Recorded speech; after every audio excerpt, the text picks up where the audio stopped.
আপনি দেখলেন যে ডক্টর মোহাম্মদ ইউনূস তিনি এই জাতিসংঘ সফরে তিনি জামায়াতে ইসলামের থেকে একজন, দুজন, এনসিপি থেকে দুজন, বিএনপি থেকে দুজন করে প্রতিনিধি নিয়ে গেল। তো এর মধ্যে আমরা দেখলাম যে বিএনপির মহাসচিব মির্জা ফখরুল ইসলাম আলমগীর তিনিও রয়েছেন। তো এটা নিয়ে কিন্তু কেউ কেউ প্রশ্ন তুলেছে যে বিএনপির মহাসচিব মির্জা ফখরুল ইসলাম আলমগীরের কি দরকারটা ছিল এই সফরে যাওয়ার, বা তিনি এখানে গিয়ে আসলে কি ভ্যালু অ্যাড করতে পারলেন, এটাও প্রশ্ন এসেছে। তো আপনি তো এই সফরের, আপনি জানেন যে মির্জা ফখরুল ইসলাম আলমগীর তিনি যে হোটেলে উঠেছেন সেখানে আপনি গিয়ে তার সাথে দেখাও করে এসেছেন। তো আপনি কি তাকে আসলে এটা জিজ্ঞাসাবাদ করার আপনার সুযোগ হয়েছে কিনা যে আপনি আসলে কেন এই ট্যুরে আসতে গেলেন? কারণ যেখানে মানে এই পুরো ট্যুরটাই তো একটা বিতর্কের মধ্যে পড়ে গিয়েছে, যে এই লাট বহন নিয়ে যাওয়াটা, বা এখানে মির্জা ফখরুলের মতো একজন ব্যক্তির আসলে প্রয়োজনীয়তাটা কি ছিল, তো এটা আপনি তাকে জিজ্ঞেস করার সুযোগ আপনার হয়েছে কিনা, বা মির্জা ফখরুল ইসলাম আলমগীর তার কাছ থেকে কথা বলে আপনি আসলে নতুন কি তথ্য পেলেন, এটা আপনার কাছে জানতে চাই। পাশাপাশি আমি এটাও আপনার কাছে জানতে চাই যে এই ট্যুরে আমরা দেখতে পেলাম যে মির্জা ফখরুল ইসলাম আলমগীর বা আক্তার, তাদেরকে অরক্ষিত রেখে নিজে ভিআইপি চ্যানেল দিয়ে পার হয়ে গেলেন ডক্টর ইউনূস, আর তাদেরকে তিনি ডিমের মধ্যে ফেলে দিলেন, আওয়ামী লীগের তোপের মধ্যে ফেলে দিলেন। তো এটা আসলে কতটুকু মানে অতিথিদের সাথে ভালো ব্যবহারের মতো একটা আচরণ হলো? কারণ ডক্টর ইউনূস তো তাদেরকে অতিথি হিসেবে নিয়ে গেলেন, তো অতিথিদের নিরাপত্তার মানে এটা তো দায়িত্ব তারই উপরে বর্তায়, কিন্তু তিনি নিজে ঠিকই ভিআইপি দিয়ে চলে গেলেন আর তাদেরকে একটা তিনি তোপের মাঝে ফেলে দিয়ে গেলেন। এর আসলে কারণটা কি ছিল? আর এই যে আমার একজন দর্শকও কমেন্ট করেছেন, আহমেদ গাজী, যে ইটস এ রিক্রিয়েশনাল ট্যুর। তো যদি সত্যিকার অর্থে এটা একটা রিক্রিয়েশনাল ট্যুর হয়ে থাকে, তাহলে মির্জা ফখরুল ইসলামের মতো একজন ব্যক্তির এই ট্যুরে যাওয়ার কি প্রয়োজনটা ছিল? আপনার কাছে জানতে চাই। ধন্যবাদ নাজমুল সাকিব আপনাকে। আহ, আমরা ট্যুরের ব্যাপার একটু আগে তো আমরা বক্তব্য নিয়ে আলোচনা করলাম, ওনার ভাষণ নিয়ে। আমরা যদি এখন ট্যুরের পার্টিসিপেশন নিয়ে আমরা আলোচনা করি, এবং সেই সাথে আপনি ডিমের কথা বলেছেন যে আমাদের যে এই একটা নাজেহাল হয়েছেন আমাদের রাজনৈতিক দলের ব্যক্তিবর্গরা, এবং পাশাপাশি আহ, কার আসা উচিত ছিল কার আসা উচিত ছিল না। এদের পুরো বিষয়টাই কিন্তু আপনি যদি লক্ষ্য করেন, এটা এক ধরনের মানে সেকেন্ড গ্রেড যে ডিজাইনটা হচ্ছে যে, আমি এই কথা প্রসঙ্গে বলছিলাম যে ধরেন অপমান অপদস্থ সবসময় একটা রাজনৈতিক দলকেই মানে করে নাকি সরকারকে করে। নর্মালি অপমান অপদস্থটা মানুষের মধ্যে যে অ্যান্টাই এস্টাবলিশমেন্টের যে একটা ক্যারেক্টার থাকে, বা একটা মানুষের মধ্যে ক্ষোভ থাকে এস্টাবলিশমেন্টের বিরুদ্ধে, ফলে সবসময় এই সরকারের বিরুদ্ধেই প্রোটেকশনটা হয়, প্রতিবাদ হয়, ঝড় যায় না রাস্তাঘাটে, যেখানেই হোক না কেন। তো ফলে সরকারের নিশ্চিত যে আমাদের বিরুদ্ধে বড় ধরনের ডেমনস্ট্রেশন হবে, যেটি যেহেতু আওয়ামী লীগ গতবার তো উনি এসেছেন ঠিক 7 সপ্তাহের মাথায়, 7 সপ্তাহের মাথায় মানে 7 সপ্তাহ উনি আসছেন ক্ষমতায়, 7 সপ্তাহ পরেই কিন্তু জাতিসংঘের অধিবেশন ছিল, গতবারের কথা বলছি। ফলে তখন আওয়ামী লীগ এমন একটি অবস্থা, কোথাও প্রোটেক্ট করা তো দূরের কথা, তারা তো সব। এইবার কিন্তু আওয়ামী লীগ দেশের বাইরে, বাংলাদেশের বাইরে জায়গায় জায়গায় তারা কিন্তু একটা কানেক্টিভিটি ডেভেলপ করে ফেলেছে। ফলে তারা এবার ভেবেছে যে এবার এমন ভাবে ডক্টর ইউনুসকে অপমান অপদস্থ করবে, এবং এই ইনফরমেশন ডক্টর মোহাম্মদ ইউনুস সরকারের মধ্যে আছে। ডক্টর মোহাম্মদ ইউনুস সরকার খুবই সচেতন ভাবে, চতুরতার সাথে, বুদ্ধিমত্তার সাথে তারা এবার যুক্ত করেছেন রাজনৈতিক দলগুলোকে। এটি নিয়েও ডিবেট আছে যে আপনি রাজনৈতিক দল যুক্ত করেছেন কেন, জামায়াত ইসলাম, বিএনপি, এনসিপি, কেন আপনি অন্যান্য দল করেনি? এনসিপি তো যেখানে রেজিস্ট্রেশন করা নাই। কিন্তু উনার তো এখানে হচ্ছে জনগণ কার বেশি। আপনি যদি ধরেন মাহমুদুর রহমান মান্না সাহেবের লোক আনতেন, বা জোনায়েদ সাকিকে আনতেন, কিংবা ববি হাজ্জাজকে আনতেন, ববি হাজ্জাজের কি 10টা লোক তো আর থাকার কথা না, তার দলের নাম তো অনেকে জানে না, তাই না? থাকবে না, হয়তো সে টক শো বা বিভিন্ন জায়গায় যাওয়ার কারণে পরিচিত মুখ। এইভাবে যারা যারা আছে আর কি অন্যান্য দল। কিন্তু উনি দেখেছেন যে এনসিপি তো কিছু লোকজন বিদেশেও আছে, আর বিএনপি তো বিশাল রাজনৈতিক দল, জাতীয়, তারপরে জামায়াত ইসলাম তো তাদের লোক আছে। তো এইটা কি উনি বুদ্ধি করে ভেবেছেন যে যেহেতু আমি যাচ্ছি পুরো প্রোটেকশনটা মানে আমি পেয়ে যাব এদের কারণে, কারণ এদের লোকজনগুলো তখন থাকবে, ফলে আমার আমার এই সমস্যাটা কম হবে, এবং তাই হয়েছে। আমি এর আগের একটা অনুষ্ঠানে বললাম যে এটা একটা ঘৃণা বা হেনস্থা করার ট্রান্সফরমেশন হয়ে গেছে। যে হেনস্থাটা হওয়ার কথা ছিল ডক্টর ইউনুস, তার তার মন্ত্রী পরিষদের, তার উপদেষ্টা পরিষদের, সেটি না হয়ে হয়ে গেছে রাজনৈতিক দলের লোকেরা। সেটা হয়েছে কারণ আপনি জানেন যে এখানে তো দুটি টার্মিনাল, 4 নম্বর টার্মিনাল এবং 8 নম্বর টার্মিনাল।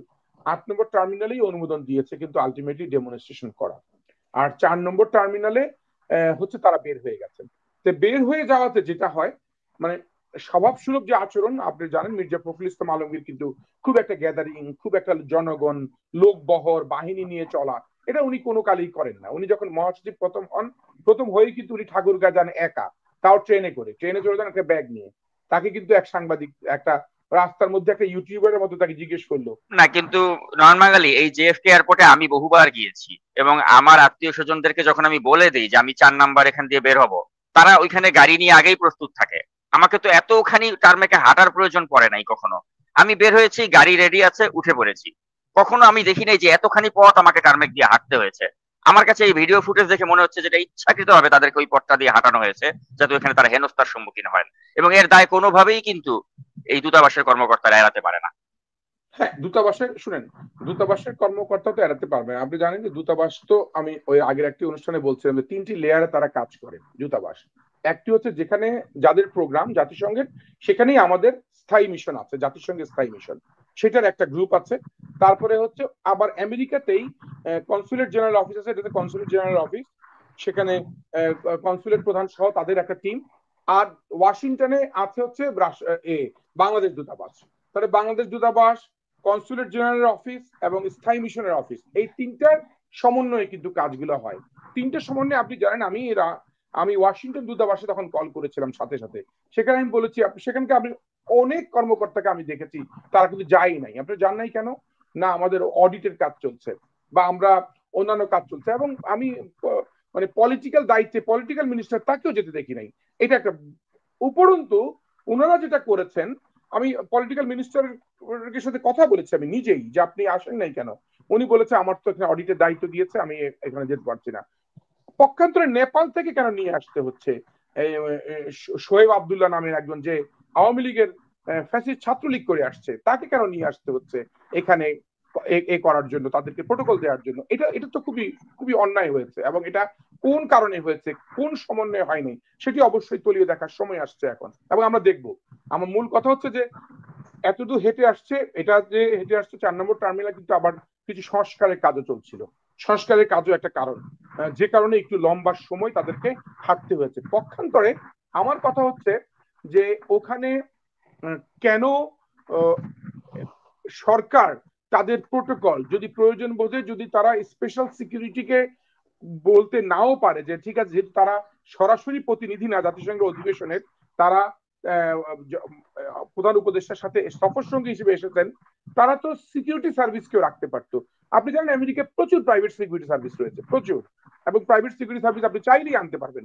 সেটার জন্য একটা প্ল্যান, কারণ তারা তো জানেই যে এখানে মারামারি, ধস্তাধস্তি, অপদস্থ, অপমান হয়। এমন তো না যেটা প্রথম হয়েছে, এটা হাসিনার আমলেও হাসিনাকে সারা জীবনই জুতা মেরেছে, জুতা মিছিল করেছে, ডিম মেরেছে, গাড়িতে মেরেছে, যেখানে গেছে হয়েছে না। তো এটা তো এমন তো যদি হতো যে না, এটা তো বাংলাদেশের ইতিহাসে কখনো হয় নাই, অতএব আমরা জানি না, অতএব এটা এমন তো বলার সুযোগ নেই। এটা প্রতি বছর হচ্ছে, এটা আমাদের একটা কালচারে দাঁড়িয়েছে যে যেই আসবে সরকার প্রধান, যেই আসবে বিরোধী দল দাঁড়িয়ে মিছিল করবে, মিটিং করবে, ডিম মারবে। এই যে একটা অপসংস্কৃতি, অপরাজনীতি, এইটার ব্যাপারে আমি আলোচনা করছি পরে, কিন্তু এই রাজনীতিটা চলছে। অর্থাৎ সরকারের দায়িত্ব ছিল যে আমরা সেটা সেটা কিভাবে করব। আমি আবার গতকালকে গোলাম মুর্তজা সাহেবের সাথেও কথা বলছিলাম যে হ্যাঁ, যে এটা যে হয়েছে, যে উনি বলেছে যে এই ব্যাপারে আমাদের কিন্তু একটা মামলা করার পরিকল্পনা আমাদের আছে, কিন্তু কথা হচ্ছে যে একটা আরো বড় ধরনের অপদস্থ হতে পারতো। আজকে হয়তো আক্তারকে, এনসিপি কে ডিম মেরেছে, এটা আমি অন্য রাজনৈতিক দল করি বলে আমি যে খুশি তা না, আমি অবশ্যই অখুশি। সেটা একটা রাজনীতি দলের পার্ট, সেটা একজন পলিটিশিয়ান এখন, এবং তারা তো বিপ্লবী ছিল এবং জুলাই যোদ্ধা। তাদের তাদের অপমান তো আমাদের অপমান হওয়া উচিত। অনেকে বলতে চাচ্ছে যে না, মহাসচিবকে, আমি শুনে অবাক হয়েছে, আমাদের রিজভী আহমেদ নাকি বলেছে যে না, আমাদের কিছু হয়নি। এটা একটা অপরিপক্ক কথা হয়েছে, পুরো রাজনীতির উপরে হয়েছে, রাজনীতিবিদদের উপরে হয়েছে, সেটাই সেটাই মূল কথা।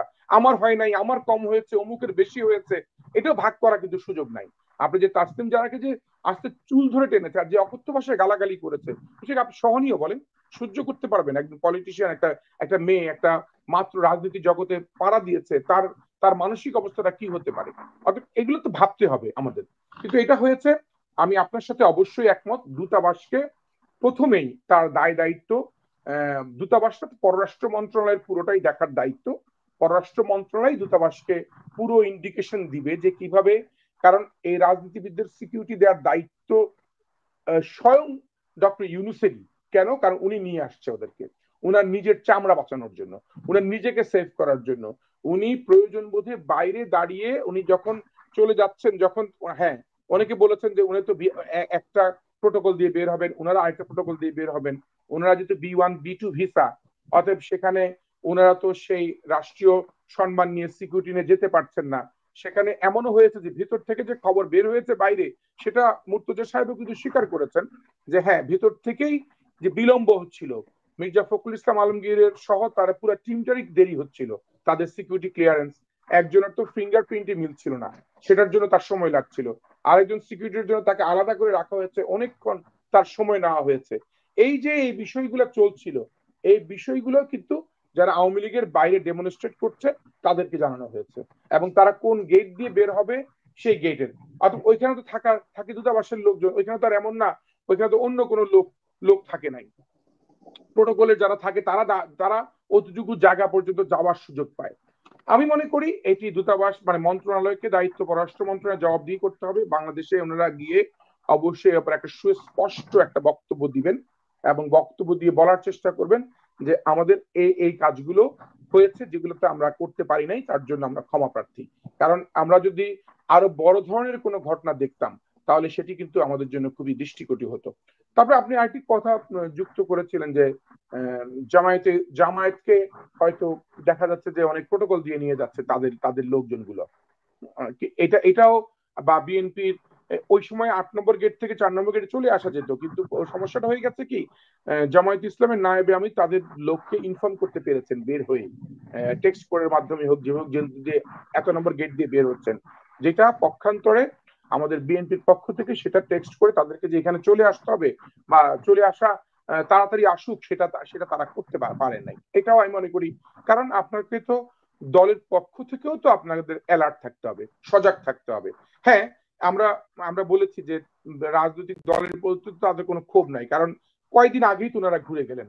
আমাদের আমির খসরু মাহমুদ সাহেব আসছেন, আমাদের মহাসচিব মির্জা ফখরুল ইসলাম আলমগীর আসছেন, আমাদের ভারপ্রাপ্ত চেয়ারম্যান তারেক রহমানের কন্যা ব্যারিস্টার জাইমা রহমান আসছেন, তিনজনই আসছেন।